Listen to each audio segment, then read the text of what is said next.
আবু হুরায়রা রাদিয়াল্লাহু তাআলা আনহু বলেন, রাসূল সাল্লাল্লাহু আলাইহি সাল্লাম বলেছেন, মান সাররাহু আন ইয়াস্তাজিবাল্লাহু লাহু ফিস সাদায়েদ ফালিকসির দুআ ফির রাখায়। যে ব্যক্তি চায় যে বিপদে পড়লে যেন আমার কথা আল্লাহ তাড়াতাড়ি কবুল করেন, যখন আমি দুনিয়াতে বিপদগ্রস্ত হব তখন আমি বললেই যেন আল্লাহ মেনে নেন, এইটা যে চায় সে যেন ভালো অবস্থায় বেশি বেশি প্রার্থনা করে, বেশি বেশি দোয়া করে। হলো? সম্মানিত দিনী ভাই বোন, মধ্যখানে একটি কথা, বুখারী মুসলিমের হাদিস, আব্দুল্লাহ ইবনে আব্বাস রাদিয়াল্লাহু তাআলা আনহু বলেন, নি'মাতান মাকবুলুন ফীহিমা কাসীর মিনান নাস। আল্লাহর পক্ষ থেকে দুটি অনুগ্রহ আছে। এই ছেলে, ঘুমাচ্ছ কেন? সরে বসো। সম্মানিত দিনী ভাই বোন, আল্লাহর পক্ষ থেকে দুটি অনুগ্রহ আছে। আল্লাহ বলছেন যে এই অনুগ্রহ আমি যে জন্য দিয়েছি সেটা মানুষ ভুল বুঝেছে, আমি তো এই জন্য দিইনি। আল্লাহ বলছেন আমার পক্ষ থেকে দুটো অনুগ্রহ আছে, দুটো দয়া, দুটো অনুগ্রহ। কি? আসহাত, শরীরের সুস্থতা, এটা আল্লাহর দয়া, এটা আল্লাহর অনুগ্রহ। তো আমি তাকে শরীরের সুস্থতা দিয়েছি আমাকে চিনার জন্য, আমাকে জানার জন্য, আমাকে কিছু বলবে এই জন্য, কোরআন তেলাওয়াত করবে, একটু তাসবিহ তাহলিল করবে, এরকম কিছু করবে বলবে এই জন্য।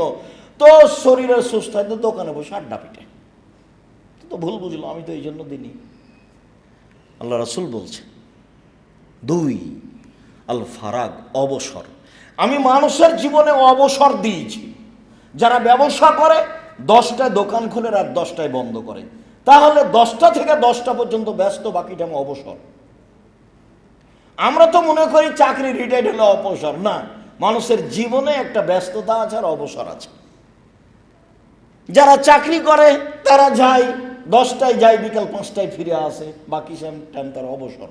যারা জমি চাষ করে সকালে চলে যায়, আমি আমার আব্বাকে দেখেছি সন্ধ্যার সময় সূর্য ডুবলে আসে, তো বাকি টাইম তার অবসর। তো অবসর সময় কি আমি দিয়েছি তাকে আড্ডা পিটার জন্য, এইভাবে মানুষের বদনাম ঘুরে বেড়ার জন্য, দাঙ্গা মাহাঙ্গামা করার জন্য? তো আমি তাকে অবসর সময় দিয়েছি আমাকে কিছু বলবে এই জন্য। তো ভুল বুঝেছে। তাহলে মানুষ ভুল বুঝছে কোন দুটা জিনিসে? শরীরের সুস্থতায় আমি যে জন্য দিয়েছি সে করেনি। দুই, অবসর। আমি মানুষের জীবনে যে জন্য অবসর দিয়েছি সেটা মানুষ করেনি, ও ভুল বুঝেছে, ধোঁকা খেয়ে গেছে। বুখারী মুসলিম। সম্মানিত দিনী ভাই বোন, প্রার্থনা। আবু হুরায়রা রাদিয়াল্লাহু তাআলা আনহু বলেন, রাসূল সাল্লাল্লাহু আলাইহি ওয়াসাল্লাম বলেছেন, লা তাদু আলা আনফুসিকুম ওয়ালা আওলাদিকুম ওয়ালা আমওয়ালিকুম। পৃথিবীর মানুষ, তোমরা নিজের ব্যাপারে বদদুয়া করো না, নিজের ব্যাপারে অপ্রয়োজনীয় প্রার্থনা করো না। বেঁচে থাকার চেয়ে মরে যাওয়াই ভালো, এত ঝামেলা। অর্থ সম্পদের ব্যাপারে বদদুয়া করো না, এইসব অর্থ সম্পদ থাকার চেয়ে না থাকাই ভালো। ঝামেলা, এই ঝামেলা, সেই ঝামেলা, মামলা মোকদ্দমা, জমি জায়গা, কথা বলতে পাবা না। ছেলে মেয়ের জন্য বদদুয়া করতে পাবে না, ছেলে মেয়ে যতই খারাপ হোক। ছেলে মেয়ে মেরেছে, ছেলে মেরেছে, কথাই ঠিক, তো আপনি বলতে গেলেন কেন যে তোকে ত্যায্য পুত্র করলাম? তো আপনি তাড়াহুড়া করে অজু করে ঘরে ঢুকে 2 রাকাত সালাত আদায় করে আল্লাহকে বলেন, আমি তো এই ছেলে চাইনি, ছেলে ফিরিয়ে দাও। অবাক, আমার ছেলে আমাকে মারবে কেন? আমি তো এই ছেলে চাইনি, আমি তো এই জন্য ছেলে মানুষ করিনি, আমার ছেলে আমাকে ফিরিয়ে দাও। আমার ছেলে আমাকে মারবে কেন এই অভিযোগ তোমার কাছে? আমি তো এই জন্য মানুষ করিনি। 24 ঘন্টার মধ্যে সকাল হতে হতে ছেলে যেন আমার কাছে ফিরে আসে, এটা তোমার কাছে দাবি। জোরালোভাবে বলছি, খুব জোরালোভাবে বলতে হবে, একটু পরেই বলছি। সকালে দেখবেন ছেলে আপনার কাছে ক্ষমা চাচ্ছে, এই যে ছেলে ফিরে এসেছে, আমার ছেলে আমাকে ফিরিয়ে দেন। আমার ছেলে আমাকে গালি দিবে কেন? আমি তো এই জন্য লালন পালন করিনি, তার পিছনে আমার পরিশ্রম আছে। আমার স্ত্রী তাকে দুধ খাওয়াইছে, তাকে লালন পালন করেছে, তেল কাজল দিয়ে অনেক শ্রম দিয়েছে, আমাকে গালি দিবে মানে? আমি তো এটা চাইনি। আপনি আপনার মতো বলেন। সম্মানিত দিনী ভাই বোন, আবু হুরায়রা রাদিয়াল্লাহু তাআলা আনহু বলেন, রাসূল সাল্লাল্লাহু আলাইহি সাল্লাম বলেছেন, উদুল্লাহ মুকিনিনা বিল ইজাবা, দোয়া করো এই দাবিতে যে কবুল করতে হবে, বিশ্বাস রেখে কবুল হবে, শক্তভাবে বলবেন, জোরালো দাবি রেখে বলবেন। কেন? আল্লাহ মনে রেখো, আন্নাল্লাহ তাআলা লা ইস্তাজিবু মিন কলবিন গাফিলিন লাহিন, অমনোযোগী ব্যক্তির দোয়া কবুল হয় না। করতে হবে, তাই করে যে দেখছেন না, ঢাকা শহরের পাশাপাশি বসবাস করছেন, সালাম ফিরার পরেই বলছে বিহাক্কি লা ইলাহা ইল্লাল্লাহ ইয়া আরহামার রাহিমিন। এগুলি কোনো দোয়া হলো? সবাই এতে খুশি। এটা না হলে মানুষ খেপে যাচ্ছে। তো এইটা তো প্রার্থনা নয়। সম্মানিত দিনী ভাই বোন, রাসূল সাল্লাল্লাহু আলাইহি ওয়াসাল্লাম বলছেন শক্তভাবে দোয়া করো, দোয়া কবুল করতেই হবে। কেন? যে শক্তভাবে বলে না, দৃঢ়তার সাথে বলে না, আল্লাহ তার দোয়া কবুল করবেন না। বলতে তোমার সমস্যাটা কোথায়? আমি তো দিতে পারি, তুমি আমাকে বলো। আমি বড় অপরাধী, আমি বড় গুনাহগার, তুমি বড় দয়াবান, তুমি বড় ক্ষমাবান, তুমি আমাকে ক্ষমা ভিক্ষা দাও, আমি রাত পার করতে রাজি নই, আমাকে ক্ষমা করো। আমার অর্থ সম্পদের ক্ষতি দেখছি, সেগুলো পূরণ করে দাও, যা যা প্রয়োজন সব দাবি জানান। না, আপনার দাবি শোনার জন্য তিনি প্রতীক্ষমান রয়েছেন। সম্মানিত দিনী ভাই বোন, বিশেষ প্রার্থনা আল্লাহর কাছে চাইতে হবে। মুখখান বন্ধ রাখলে আল্লাহ তাআলা অসন্তুষ্ট হবেন, মুখ খুললে আল্লাহ তাআলা সন্তুষ্ট হবেন। সময়ের গতিতে আল্লাহ আপনাকে দিয়ে দেবেন ইনশাআল্লাহ। আল্লাহ তুমি আমাদের বুঝে আমল করা তৌফিক দান করো। আল্লাহুম্মা সাল্লি আলা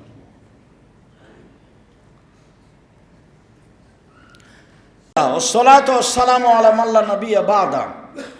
আবু হুরায়রা রাদিয়াল্লাহু তাআলা আনহু বলেন, রাসূল সাল্লাল্লাহু আলাইহি সাল্লাম বলেছেন, ইস্তাজাবুদ দুআ,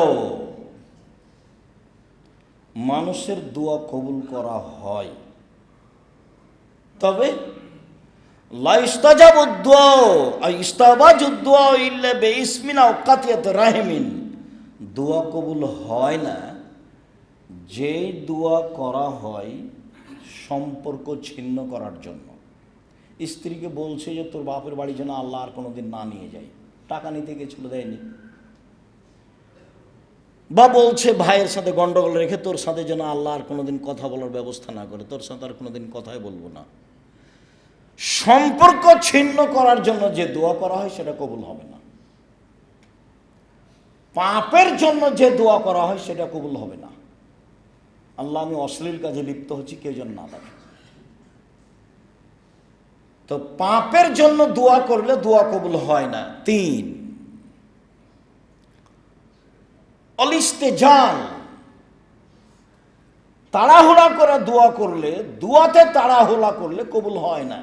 সাহাবীগণ বলছেন মালিস্তেজাল, আগের দুইটা ভালো বুঝেছি যে পাপের জন্য দোয়া করলে কবুল হয় না, আত্মীয়তার সম্পর্ক ছিন্ন করার দোয়া করলে কবুল হয় না। তো তাড়াহুড়া, এটা যে বুঝলাম না। তখন রাসূল সাল্লাল্লাহু আলাইহি সাল্লাম বলছেন, একুলো বলে, কাদ্দাওতো ফালা আমারা ইস্তাজাবালি, দোয়া করলাম, কত দোয়া করলাম, কই কবুল হয় না।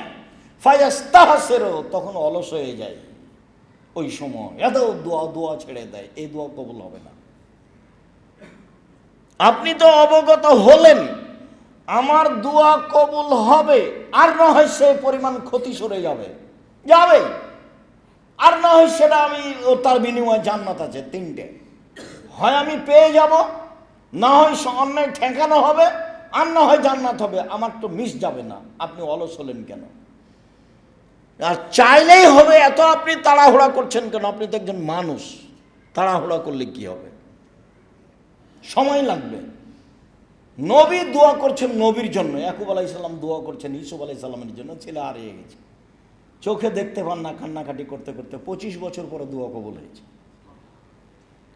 মুহাম্মদ সাল্লাল্লাহু আলাইহি সাল্লাম বদদোয়া করেছিলেন খুব অপমান অবস্থায়, সলাতে সিজদায় গেছেন, তখন আবু জাহাল বলছে, এই কে আছো? বুখারী মুসলিমের হাদিস। মুহাম্মাদের মাথার উপরে উটের ভুঁড়িটা চাপিয়ে দাও তো উটের ভুঁড়িতে ময়লা জায়গাতে পড়ে আছে। তো যারা অন্যায় করতে চায় তারা নিয়ে এসে মাথার উপরে চাপিয়ে দিয়েছে, দিয়ে হাসছে তারা, তখন কে বললো, ফাতেমা দেখো তোমার আব্বা তো উঠতে পারছে না। তো ফাতেমা দৌড়িয়ে এসে সরালেন উঠে। তখন আল্লাহ রসুল অপমান অবস্থায় বলছেন, আল্লাহ এই উতবা সাহেব আবু জাহালেদের ধ্বংস করো। এই দোয়া কবুল হয়েছে 12 বছর পরে। অপমানের দোয়া তিনি অপমান অবস্থায় বলেছেন। যেদিন দোয়া কবুল হবে বুঝতে পারছেন, সেদিন দাগ দিয়ে দিয়েছিলেন বদরের মাঠে। শোনো, উতবা এখানে পড়বে, যে আমি আঙ্গুল দিয়ে দাগ দিয়ে দিলাম, এখানে সাহেবা, এখানে ওয়ালিদ ইবনে মুগিরা, এখানে আবু জাহাল। সাহাবী বলছেন, যুদ্ধের পরে দেখছি দাগের উপরে পড়ে আছে সব, যার যার নামে এখানে আছে। দোয়া কবুল হবেই, নিরাশার কিছু নেই। সম্মানিত দিনী ভাই বোন, তাড়াহুড়া নেই। 3 শ্রেণীর মানুষের দোয়া কবুল হবে না। 1, পাপের জন্য দোয়া করলে দোয়া কবুল হবে না। 2, আত্মীয়তা ছিন্ন করার জন্য দোয়া করলে দোয়া কবুল হবে না। 3, তাড়াহুড়া করলে দোয়া কবুল হবে না। আবু হুরায়রা রাদিয়াল্লাহু তাআলা আনহু বলেন, অন্য এক বর্ণনায় এসেছে আবু দারদা রাদিয়াল্লাহু তাআলা আনহু বলেন, রাসূল সাল্লাল্লাহু আলাইহি সাল্লাম বলেছেন, দাওয়াতুল মুসলিম লি আখি বেজাহারিল গায়বি মুস্তাজাবাতুন। কোন ভাই যখন কোনো ভাইয়ের জন্য দূর থেকে, অন্তরাল থেকে, আড় থেকে দোয়া করে, তখন এই দোয়া কবুল হবেই। আপনি যখন আপনার কোনো ভাইয়ের জন্য দোয়া করবেন যে আপনার পাশে নেই, আপনি কারোর জন্য দোয়া করছেন, এ দোয়া কবুল হবেই। এই দোয়া কবুলের আরো বিশেষত্ব রয়েছে। সেটা হলো এই, আল্লাহ রাসূল বলছেন, ইনদা রাসিহি মালাকুন মুআক্কাল। যখন কোনো ব্যক্তি তার ভাইয়ের জন্য কল্যাণের দোয়া করে, তখন তার মাথার পাশে একজন ফেরেশতা থাকেন। যখনই তার ভাইয়ের জন্য কোনো কল্যাণের দোয়া করে, আল্লাহ তুমি তার অর্থ সম্পদে বরকত দান করো, আল্লাহ তুমি তার রুজি রোজগারে বরকত দান করো, আল্লাহ তুমি তাকে পরহেজগারিতা দান করো, আল্লাহ অমুক ব্যক্তিকে তুমি হেদায়েত দান করো, এরকম যখন মানুষ দোয়া করে, তখন এই দোয়া কবুল হবেই। তখন ওই মাথার পাশে নির্ধারিত ফেরেশতা বলেন, ফায়াকুলুল মালাকুল মুআক্কাল বিহি, নির্ধারিত ফেরেশতা বলেন, আমিন, আল্লাহ তুমি কবুল করো। আলাকা বিসলিন, তুমি যে তার জন্য দোয়া করলে তোমার জন্য তাই, তুমি তার জন্য যা করলে তোমার জন্য তাই, তুমি তার জন্য যা দোয়া করলে তোমার জন্য তাই। তা আপনি কি শত্রুর জন্য দোয়া করতে পারবেন? মনটা তো তার উপরে খুব খারাপ হয়ে আছে। এই জন্য কোনো দল সংগঠন মাথায় রাখবেন না, নইলে ওর জন্য দোয়া করতে পারবেন না। আর যখন দোয়া করতে পারবেন না, তখন ফেরেশতা আপনার পক্ষে বলবে না। আপনি যখন কারোর জন্য দোয়া করবেন, তখন ফেরেশতা আবার আল্লাহকে বলবেন যে আল্লাহ তুমি এটা কবুল করো, আর যে দোয়া করছে ওর জন্য, যে করছে ওর জন্য তাই করে দাও, ওর জন্য তাই করে দাও। ও যে আর একজনের জন্য বললো, তুমি তার জন্য করে দাও। তো ও লস খাবে, ও আরেকজনের জন্য বলছে, তো তুমি ওটা তার জন্য করে দাও। তাহলে ফেরেশতা 2 জনের জন্য বলেন, আপনার জন্য আর তার জন্য। হাদিস বুখারী মুসলিম। আবু হুরায়রা রাদিয়াল্লাহু তাআলা আনহু বলেন, রাসূল সাল্লাল্লাহু আলাইহি সাল্লাম বলেছেন, সালাসাত দাওয়াতিন মুস্তাজাবাতুন লা শাক্কা ফিহিন্না। 3 শ্রেণীর মানুষের দোয়া কবুল হবে, মিস যায় না। 1, দাওয়াতুল মুসাফির, মুসাফিরের দোয়া। যখন সফরে থাকবেন, তখন নিজের জন্য, আল পরিবারের জন্য, জাতির জন্য দোয়া করবেন, দোয়া কবুল হবে, তাতে সন্দেহ নেই। 2, দাওয়াতুল ওয়ালিদ, পিতামাতার দোয়া। ভুলেও কখনো বদদোয়া করবেন না ছেলে মেয়ের জন্য। বদদোয়া করলে ছেলে মেয়ের জন্য বাপ মায়ের দোয়া কবুল হয়ে যায়, নিশ্চিত হবে, এই কথা আল্লাহ রাসূল বলছেন, যাতে কোনো সন্দেহ নেই। আর আপনার তো জানা আছে, ওই যে জোরায়েজের মা জোরায়েজকে বলল, জোরায়েজ, তখন জোরায়েজ সালাত আদায় করছিল। জোরায়েজ ভাবছে যে মায়ের সাথে কথা বলবো না সালাত আদায় করবো, মায়ের সাথে কথা বলবো না সালাত আদায় করবো, একটু দেরি হয়ে গেছে। তখন মায়ে বলছে, আল্লাহ আমার ছেলে আমার কথা সাড়া দিল না, ও যেন একটা পতিতালয়ের মহিলার সাথে সাক্ষাৎ না হওয়া পর্যন্ত তার মরণ না হয়। উল্টা দোয়া, কঠিন দোয়া। দোয়া তো কবুল হয়ে গেছে। একজন মহিলা এসে বলছে যে আমি তোমার সাথে অশ্লীল অন্যায় কাজ করতে চাই। না না, তা তো হবে না। তখনও একটা রাখালের সাথে অন্যায় করে একটা সন্তান জন্ম নিল, দিয়ে বলল মহিলা যে এই ছেলেটা হলো জোরায়েজের। জনগণ এসে জোরায়েজের ঘর বাড়ি ভেঙে দিল, একে একবারে রাস্তায় টেনে নামিয়ে হেঁচড়ে গালিগুলা যে ভর্তি করলো। জোরায় উজু করলেন, 2 রাকাত সালাত আদায় করলেন। অজু করে 2 রাকাত সালাত আদায় করে বলছেন, আল্লাহ এই ছেলে তুমি বলো তোমার বাপকে। দুধের ছেলেকে বলছে। তখন দুধের ছেলে বলছে, আমার পিতা হচ্ছে রাখাল, গরু ছাগলের রাখাল। দেখেন উপদেশ বইয়ে আল্লাহ ভরসার আলোচনাতে দেওয়া আছে। একে বল, হ্যাঁ আল্লাহ ভরসা। অজু করে 2 রাকাত সালাত আদায় করে ওই বাচ্চাকে বলছে যে তুমি বলো তোমার বাপকে। তখন দুধের বাচ্চা বলছে যে আমার পিতা হলো রাখাল। আর জনগণ বুঝেছে যে এই ছেলের পিতা হলো জোরাইজ। ওর মা বলে দিয়েছে, বাচ্চার মা। ভুলেও কখনো ছেলে মেয়ের জন্য বদদোয়া করবেন না, যেটা বলেছি সেটাই করবেন। ছেলে অন্যায় করেছে, মেরেছে, আল্লাহর কাছে ফেরত চান। আপনি তো এই জন্য ছেলে মানুষ করেননি, করবেন কেন? 2 দাওয়াতুল মাজলুম, মাজলুমের দোয়া। ভুলেও কোনোদিন মানুষের প্রতি জুলুম করিয়েন না। যখন বুঝতে পারছেন এটা জুলুম, ফিরে আসবেন। যখন আপনি বুঝতে পারছেন এটা জুলুম, তখন ফিরে আসবেন। ভুলেও কোনোদিন মানুষের উপর দাপট দেখাবেন না, ক্ষমতা দেখাবেন না। বহুদিন বলেছি, যারা সবচেয়ে ক্ষমতা দেখিয়েছে তারা 2-1 মিনিটে মরে গেছে, আদ সামদ। আর যারা তার পরবর্তীতে ক্ষমতা দেখিয়েছে, ফেরাউন, তারা 5-7 মিনিটে মারা গেছে, ফেরাউন ডুবে গেছে। আর আপনাদের নেত্রীর বয়স ছিল 45 মিনিট, মনে কিছু নেবেন না। ক্ষমতা দেখিয়ে, দাপট দেখিয়ে 1 মিনিট বেঁচে থাকার চেষ্টা করবেন না, ভুল হিসাব। দাপট মিশে যায় তা আপনার চোখের সামনে, আপনি নিজে দেখেছেন। খুলনার অঘোষিত সম্রাট এরশাদ শিকদার মেয়ের মাথায় হাত দিতে পারেনি, সুযোগ পায়নি, ক্ষমতা টিকে না। দাম্ভিক প্রেসিডেন্ট, রাতে রাতে দেশ দখল করে নিয়েছেন প্রেসিডেন্ট সাদ্দাম, বাঁচার কোনো পথঘাট করতে পারেনি। জীবনে ক্ষমতা দেখিয়ে বাঁচবেন না, নরম হয়ে বাঁচেন। মাটির মানুষে বেঁচে থাকেন, 1 ঘন্টা বেঁচে থাকবো, মাটির মানুষে বেঁচে থাকবো। প্রতিশোধ নিতে হবে না, আমি অনুরোধ জানাচ্ছি আপনাকে, কারো পিছনে পড়তে হবে না। প্রতিশোধ না নিয়ে, পিছনে না পড়ে বেঁচে থাকা যায়, সম্ভব। সম্মানিত দিনী ভাই বোন, ক্ষমতা দেখাবেন না, আমার অনুরোধ। দলীয় দাপট দেখাবেন না। দলীয় দাপট টিকে না, আপনি তার প্রমাণ, আপনার চোখের সামনে তা প্রমাণ।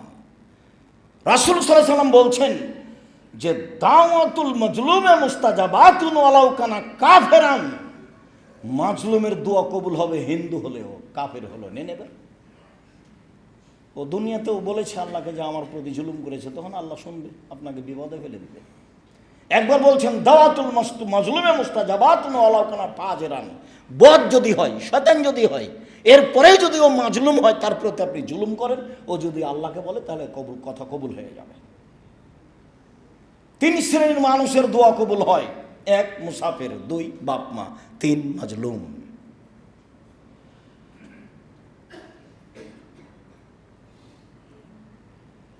মুআয ইবনে জাবাল রাদিয়াল্লাহু তাআলা আনহু বলেন, রাসূল সাল্লাল্লাহু আলাইহি ওয়াসাল্লাম বলেছেন, মা মিন মুসলিমিন ইয়াবিতু আলা যিকরিন তাহিরান ফায়াতাহাররা মিনাল লাইলি। যে কোনো মুসলিম পুরুষ নারী রাতে দোয়া পড়ে শয়, অজু অবস্থায় শয়, ভোর রাত্রে উঠে আল্লাহকে বলে, যা বলবে তাই হবে। দোয়া কবুলের সময় বা দোয়া কবুলের অবস্থায় আমরা চলে আসলাম। মুআয ইবনে জাবাল রাদিয়াল্লাহু তাআলা আনহু বলেন, রাসূল সাল্লাল্লাহু আলাইহি সাল্লাম বলেছেন, মানুষ যদি দোয়া পড়ে শয়, দোয়া অনেক আছে, যেটা ছোট সেটা তো পারবেন অন্তত, আল্লাহুম্মা বিসমিকা মুতওয়াহিয়া। এমনি ঘুমিয়ে যান কেন? এমনি ঘুমিয়ে যাবেন কেন? এই অভ্যাস কেন? এটা আপনার কেন, আপনার স্ত্রীর কেন, ছেলে মেয়ের কেন? কি করেন বাড়িতে 24 ঘন্টা? স্ত্রী দোয়া পড়ে শয় না কেন? ছেলে মেয়ে দোয়া পড়ে শয় না কেন? বলেন বারবার, মুখখান বন্ধ করে রাখেন কেন? ব্যবসায় ভুল হলে তো গরম হয়ে যাচ্ছেন, টাকা ভুল করে এসে একবারে খেপে গেছেন, একবার বলেন না কেন? কেন ছেলে মেয়ে দোয়া না পড়ে শুইবে? দোয়া পড়ে শুয়েছে, অজু করে শুয়েছে, তারপর ভোর রাতে উঠেছে, এখন আল্লাহকে বলছে আল্লাহ খায়রান, আল্লাহর কাছে কিছু চাচ্ছে, আল্লাহ তাকে দিবেনি, দিবেন। জাবের রাদিয়াল্লাহু তাআলা আনহু বলেন, রাসূল সাল্লাল্লাহু আলাইহি সাল্লাম বলেছেন, ইন্না ফিল লাইলি লাসাতান লা ইউফিকুহা আব্দুল মুসলিম আর রাজুলুল মুসলিম। রাতে একটা সময় রয়েছে, রাতে একটা সময় রয়েছে। ওই সময়ে কোনো যদি মুসলিম পুরুষ নারী চায় খায়রাম মিন আমরিদ দুনিয়া ওয়াল আখিরা, ইহকালের কল্যাণ পরকালের কল্যাণ, ইহকালের কিছু পরকালের কিছু, ইল্লা আতাহু ইয়াহু, আল্লাহ তাকে দিবেনি, দিবেই দিবে, আল্লাহ তাকে দিবেনি, দিবেই দিবে। এই কথা মুহাম্মদ সাল্লাল্লাহু আলাইহি সাল্লাম বলছেন। আমার আপনার করার কি আছে? তাহলে সেই সময়টা ধরার জন্য চেষ্টা করতে হবে। আপনাকে আমি লম্বা সময় থেকে বলে আসছি 10টায় ঘুমিয়ে যাবেন যে কোনো মূল্যে, চেষ্টা করেন। 10টায় মানে 10:30টায় হলো তাতে কি আছে, 9:30টায় হলো তাতে কি আছে, 11টায় হলো তাতে কি আছে? আপনি রাত 2টায় ঘুমাবেন কেন, 1টায় ঘুমাবেন কেন? এ অভ্যাস কেন? তো আপনি উঠবেন কখন? দেখেন আপনি, আবু হুরায়রা রাদিয়াল্লাহু তাআলা আনহু বলেন, রাসূল সাল্লাল্লাহু আলাইহি সাল্লাম বলেছেন, ইয়ানজিলু রাব্বুনা তাআলা ইলা সামাই দুনিয়া হিনা ইয়াবকা সুলুসুল আখিরা। রাতের 3 ভাগের যখন 2 ভাগ পার হয়, তখন আল্লাহ তাআলা প্রথম আকাশে নেমে আসেন আপনার সাথে কথা বলার জন্য। রাতের 3 ভাগের 2 ভাগ পার হলে আল্লাহ তাআলা প্রথম আকাশে নেমে আসেন আপনার সাথে কথা বলার জন্য। তাতে তিনি বলেন, মায়া দুনি ফাস্তাজিবা লাহু, যে আমাকে ডাকে আমি তার ডাকে সাড়া দিব। মায়া সালুনি ফাউতিয়াহু, যে আমার কাছে চাই কিছু তাকে আমি তা দিয়ে দিব। মায়াস্তাগফিরুনি ফাগফিরালাহু, যে আমার কাছে ক্ষমা ভিক্ষা চাই তাকে ক্ষমা করে দিব। আল্লাহ নেমে এসে বলেন আর আমি ঘুমিয়ে থাকি। দেখেন তো এটা কেমন হয়, এটা মানাই কেমন? এই ছেলে, আজানের পর থেকে নিয়ে খুতবা শেষ হওয়া পর্যন্ত কেউ আপোষে কথা বলতে পারবে না। জায়গা যদি না হয় তাহলে উপরে আছে, না হলে বাইরে বসতে হবে। ব্যবস্থা করা আছে, যারা দায় দায়িত্ব পালন করছে তাদেরকে জিজ্ঞাসা করতে হবে বাইরে। সম্মানিত দিনী ভাই বোন, বলছিলাম রাসূল সাল্লাল্লাহু আলাইহি ওয়াসাল্লাম বলেন যে আল্লাহ তাআলা রাতের 3 ভাগের 2 ভাগ পার হলে প্রথম আকাশে নেমে আসে। নেমেছে 3টা কথা বলেন, কিছু চাও, চাইলে দিব, কিছু বলো, বলো শুনবো, ক্ষমা চাও, চাও ক্ষমা করে দিব। উসমান ইবনে আস রাদিয়াল্লাহু তাআলা আনহু বলেন, রাসূল সাল্লাল্লাহু আলাইহি ওয়াসাল্লাম বলেছেন, ফতিহাত আবওয়াবুস সামায়ে নিসফাল লাইলে, রাত 12টা পার হলে আকাশের সব দরজা খুলে দেওয়া হয়। রাত 12টার পরে আকাশের সব দরজা খুলে দেওয়া হয়। ফায়ুনাদি মুনাদিন মিনাস সামায়ে, আল্লাহ চিৎকার করে বলেন আকাশ থেকে, মানে প্রথম আকাশ থেকে বলছে। আল্লাহ তাআলা বলেন, হাল মিন দাইন ইস্তাজাবা লাহু, কেউ কিছু বলে কি তাহলে তার কথা শোনা হবে। হালমিন সাইন ফাউতি আল্লাহ, হালমিন সাইলিন ফাউতি আল্লাহ, কেউ কিছু চায় কি, চাইলে তাকে দেওয়া হবে। হালমিন মাকরুবিন ফাইফারজ আনহু, কেউ বিপদগ্রস্ত কি, তাহলে তাকে উদ্ধার করা হবে। আল্লাহ বলতে থাকেন এইভাবে, আমি তখন ঘুমিয়ে। এটাই কি মানাচ্ছে? কেউ চায় কি, চাইলে দেওয়া হবে। কেউ কিছু বলে কি, বললে শোনা হবে। কেউ কি বিপদগ্রস্ত, বিপদগ্রস্তের কথা বললে তাকে উদ্ধার করা হবে। তাহলে দেখেন তো আপনি আর আমি কি বলবো সেটা বুঝতে পারছি। বলার পদ্ধতি কি বলতে পারি, যা প্রয়োজন তাই বলতে পারি, যা রাসূল সাল্লাল্লাহু আলাইহি সাল্লাম বলছেন। কিভাবে? বুরাইদা রাদিয়াল্লাহু তাআলা আনহু বলেন,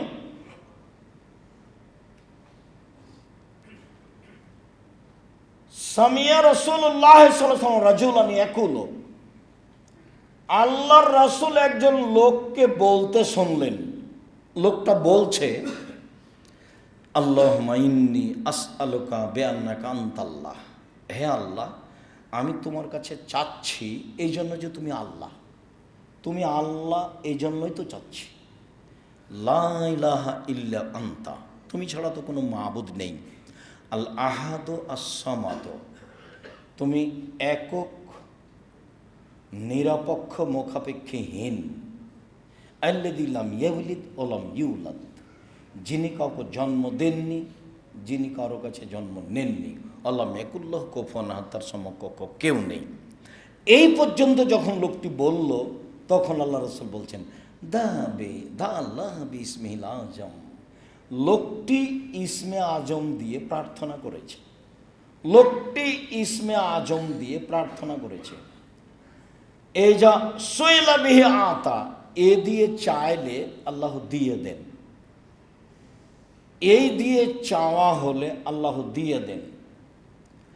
ওই যা দুয়া বিহি আজাবা, এই দিয়ে প্রার্থনা করলে কবুল করে নেন, এই দিয়ে প্রার্থনা করলে আল্লাহ কবুল করে নেন। তাহলে কবুল হওয়ার জন্য এইটা একটা জরুরি বিষয়। সাদ রাদিয়াল্লাহু তাআলা আনহু বলেন, রাসূল সাল্লাল্লাহু আলাইহি ওয়াসাল্লাম বলেছেন, দাওয়াতু জিন্নুনে ওয়া ফি বাতনিল হুত, লা ইলাহা ইল্লা আনতা সুবহানাকা ইন্নী কুনতু মিনাজ জালিমিন। ক্বালা রাসূলুল্লাহ সাল্লাল্লাহু আলাইহি ওয়াসাল্লাম, লা ইয়াদু বিহা রাজুলুন মুসলিম ইল্লা ইস্তাজাবা লাহু। কোন মানুষ যদি ইউনূস আলাইহিস সালামের ওই দোয়া পড়ে, যে দোয়া তিনি মাছের পেটে বলেছিলেন, ইউনূস আলাইহিস সালাম মাছের পেটে বলেছিলেন, লা ইলাহা ইল্লা আনতা সুবহানাকা ইন্নী কুনতু মিনাজ জালিমিন। এখানে কিন্তু আমাকে বাঁচাও এরকম কোনো কথা নেই, তুমি ছাড়া কোনো মাবুদ নেই, তোমার আমি পবিত্রতা ঘোষণা করছি, আমি অপরাধীদের একজন, তবে পাপী স্বীকৃতি আছে, আমি পাপ করেছি তার স্বীকৃতি আছে। এক, তুমি ছাড়া কোনো মাবুদ নেই। দুই, তুমি পাক পবিত্র। তিন, আমি অপরাধী। এখন আল্লাহ বলছেন, ইউনূস যদি এই দোয়া মাছের পেটে না বলতো, তাহলে আমি ইউনূসকে কিয়ামত পর্যন্ত মাছের পেটে রেখে দিতাম। এই দোয়া দিয়ে আমি তাকে বাঁচিয়ে দিয়েছি। তারপর আল্লাহ রাসূল বলছেন, যে কোনো পুরুষ, যে কোনো নারী, যে কোনো পুরুষ, যে কোনো নারী, ফিসাইন, যে কোনো বিষয় এই দোয়া পড়বে, ইস্তাজাবা লাহু, আল্লাহ তার দোয়া কবুল করে নেবেন। আনাস রাদিয়াল্লাহু তাআলা আনহু বলেন, আমি রাসূলের সাথে বসেছিলাম, একটা লোক মসজিদে সালাত আদায় করলো। সালাত আদায় করার পরে বলছে, আল্লাহুম্মা আন্না লাকাল হামদ, হে আল্লাহ তোমার প্রশংসা, লা ইলাহা ইল্লা আনতা, তুমি ছাড়া কোনো মাবুদ নেই, আল হান্নানু আল মান্নানু, তুমি দয়াশীল, তুমি অনুগ্রহশীল, বাদিউস সামাওয়াতি ওয়াল আরশ, তুমি আসমান জমিনকে নমুনা ছাড়াই সৃষ্টি করেছ, ইয়া হাইয়্যু ইয়া কাইয়্যুম আসআলুকা, হে চিরস্থায়ী, হে চিরঞ্জীবী, আমি তোমার কাছে চাচ্ছি। রাসূল সাল্লাল্লাহু আলাইহি ওয়াসাল্লাম বললেন যে দা বিসমিল আজম, এই ইসমে আজম দিয়ে দোয়া করেছে, এখন যা বলবে সেটা আল্লাহ মেনে নেবেন, এখন যা বলবেন সেটা আল্লাহ মেনে নেবেন। তাহলে এগুলো সব ইসমে আজম, এইগুলো আগে পড়তে হবে, তারপরে দুরূদ। সম্মানিত দিনী ভাই বোন, সালমান ফারসি রাদিয়াল্লাহু তাআলা আনহু বলেন, রাসূল সাল্লাল্লাহু আলাইহি ওয়াসাল্লাম বলেছেন, ইন্নাল্লাহা হাইয়্যুন কারীম, আল্লাহ হচ্ছেন লজ্জাশীল, সম্মানী। একে তো খুব সম্মানী আর লজ্জাশীল। সম্মানী মানুষ সব কাজ করতে পারে না, আবার খুব লজ্জা পায়। ইস্তাহি মিন আবদিহি, বান্দার ব্যাপারে লজ্জা পায়। এই যা রাফা ইলাইহি ইয়াদাইহি আয়রুদু মাসিফরান, যখন হাতখান উঠিয়ে তার দরবারে বলে, তখন আল্লাহ ফিরিয়ে দিতে লজ্জা পায়। হাত উঠিয়ে যখন তার দরবারে বলে কিছু, তখন লজ্জা পায়।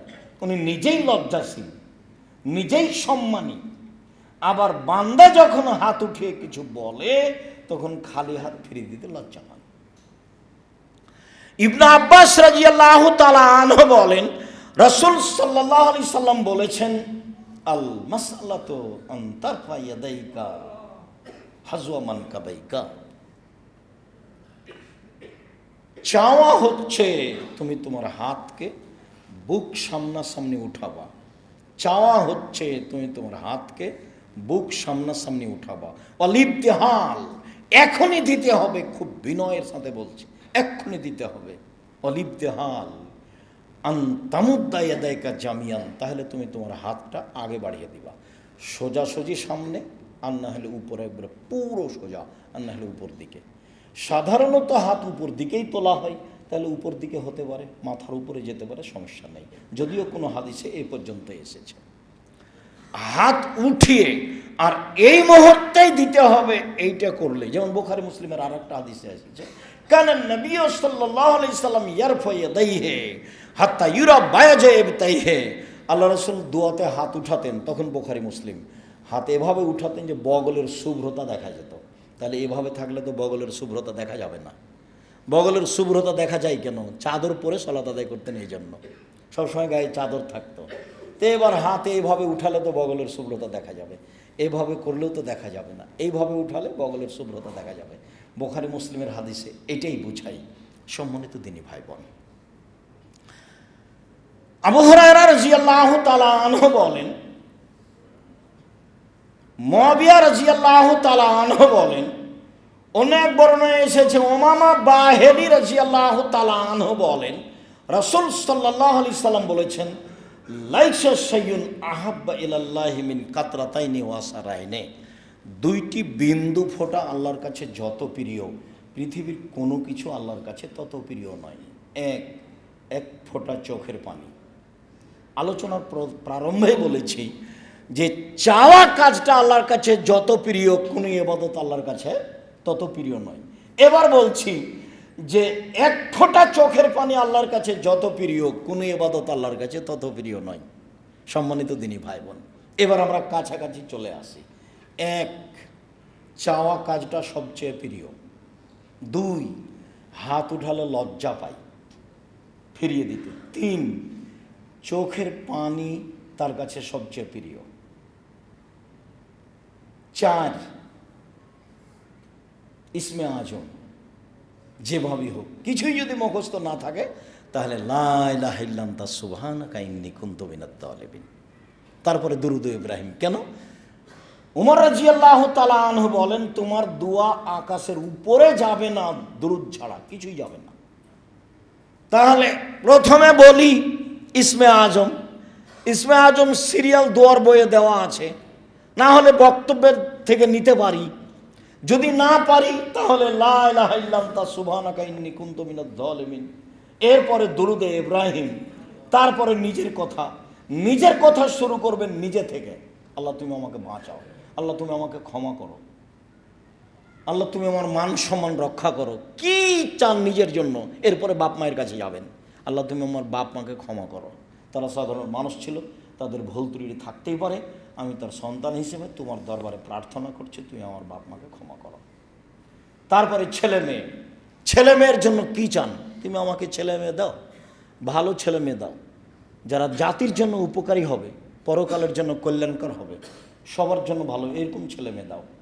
তারপরে জনগণের জন্য, 5 জনের জন্য, জাতির জন্য। আগে নিজে থেকে শুরু করবেন, নিজে, তারপরে বাপ মা, তারপরে ছেলে মেয়ে, তারপরে আপনার অন্য মানুষের জন্য। দেশকে তুমি রক্ষা করো, যেটা আপনার জন্য অনুকূলে হয়। তবে এইভাবে আপনি সিরিয়ালে থাকবেন। নিজের জন্য তখন নিজে, ব্যবসা বাণিজ্য, যা কিছু প্রয়োজন, যা কিছু চান চেয়ে নিতে হবে। মুখখান বন্ধ করে রাখা পছন্দ নয়, আল্লাহ এতে অসন্তুষ্ট হন। চায় না যে আল্লাহ তারপরে অসন্তুষ্ট হন, চায় যে আল্লাহ তারপরে খুশি হন, চায় না যে আল্লাহ তারপরে অসন্তুষ্ট হন, চায় যে আল্লাহ তারপরে খুশি হন।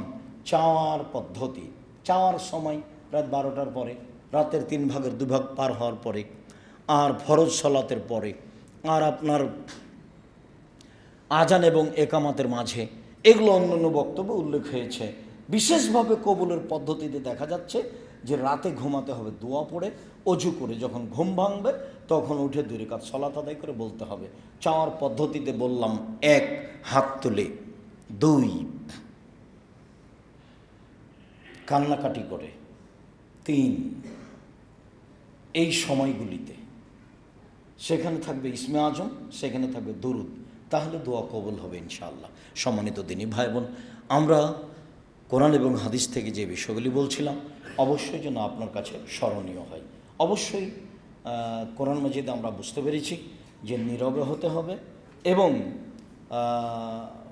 গোপনে হতে হবে, ভয় ভীতি নিয়ে হতে হবে, অন্তরে থাকবে আল্লাহর ভয় ভীতি এবং নীরবে গোপনে হতে হবে, যা দোয়া কবুল হয়েছে। তবে অন্য এক হাদিসে বলা হয়েছে আল্লাহ রাসূল সিজদা করলে মনে হচ্ছে যেন ওই পাতিলে পানি ফুটছে, অনেক সময় কান্নাকাটিতে শব্দ উঁচু হতে পারে, তাতে সমস্যা নেই। তবে আপনার চোখের পানি আসে যেন, হাত তুলে থাকবেন আর আল্লাহর সুনাম অর্থাৎ হামদ প্রশংসা, তারপর মুহাম্মদ সাল্লাল্লাহু আলাইহি ওয়াসাল্লামের দুরূদ, এগুলো নিয়ে আপনি দোয়া করবেন, আল্লাহ আপনাকে বিপদ থেকে উদ্ধার করবে ইনশাআল্লাহ। সম্মানিত দিনী ভাই বোন সকলকে এবং যারা আমাদের এই বক্তব্য সময়ের গতিতে অবগত হবেন, অনলাইনে যারা অবগত হচ্ছেন, সকল দিনী ভাই বোনকে আজকের আলোচনা আল্লাহর কাছে বিশেষ প্রার্থনা, এই প্রার্থনা দেখে এইভাবে আল্লাহর কাছে প্রার্থনা করার জন্য আমি আন্তরিকভাবে অনুরোধ জানাচ্ছি।